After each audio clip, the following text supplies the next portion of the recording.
روزی بره مرا گذر بود، خوابیده بره جناب خر بود. از خر تو نگو که چون گهر بود، چون صاحب دانش و هنر بود. گفتم که جناب در چه حالی؟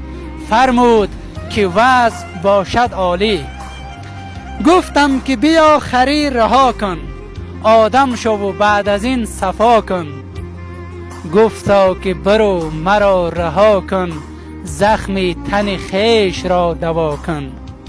خر صاحب عقل و هوش باشد، دور از عمل وحوش باشد. نه ظلم به دیگری نمودیم، نه اهل ریا و مکر بودیم. راضی چو به رزق خویش بودیم، از سفره کس نان نربودیم. دیدی تو خری کشد خری را، یا آن که برد ز تن سری را؟ دیدی تو خری ز روی تزویر، خرهای دگر کشد به زنجیر؟ دیدی تو خری که رشوه خوار است، یا بر خری دیگری سوار است؟ خر دور ز قیل و قال باشد، نارو زدنش محال باشد. خر معدن معرفت کمال است، غیر از خریت ز خر محال است.